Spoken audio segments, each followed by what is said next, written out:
Yes, I mean, I think there were two key components as far as, to my mind anyway, and I think that at least in the initial stages it was a convincing job. They thought they were up for a fairly standard, okay, there's stuff we need to know, tell us it and we'll go away and that's fine, the job done. And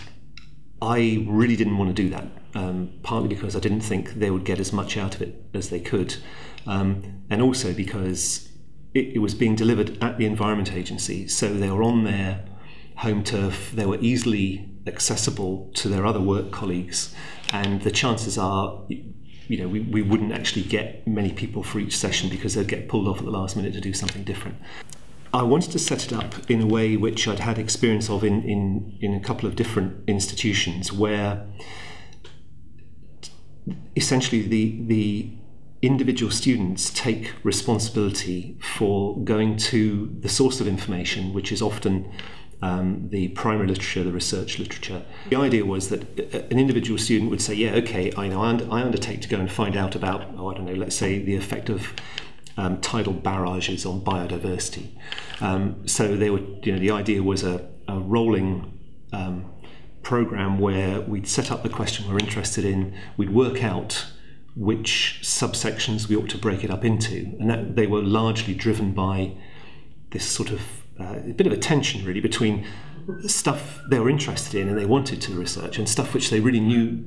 they had to find out about but actually didn't want to go there. So maybe, you know, something like a mathematical model of how a particular management regime changes things, but you know, they've got pretty good access to information as the Environment Agency, so they can get access to certainly anything which is open access on the web, obviously, anything which is an internal document or again available on Natural England or Environment Agency websites. So part of my role was to, if there were bits of the primary literature which they couldn't get access to but which I could, then you know, we would use that to feed into that. So essentially it's sort of access to an HEI library resource really, but also what we started to call Plan B, and Plan B is remarkably effective. You find out who the corresponding author of a paper in a journal is, and almost all journals will give you an email address. And you know, you just send them an email saying, I'm really interested in your paper, any chance of PDF? And you know, almost by return of email, you know, something would land in your inbox, often with, and you might like to read these as well, so other stuff. So it's again something we've been doing with our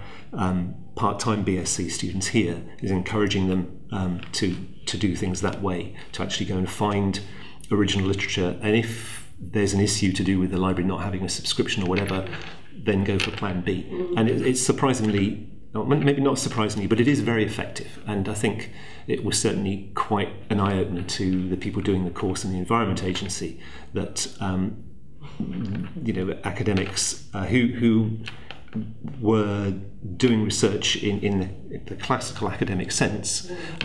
were delighted that someone was interested in and wanted a copy of their paper.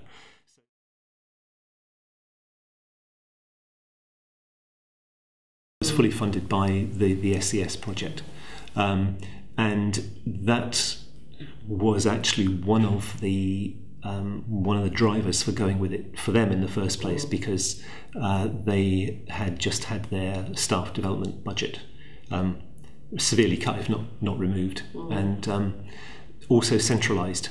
which is brilliant if you're in Cornwall, because you know, if you've got training at head office in London,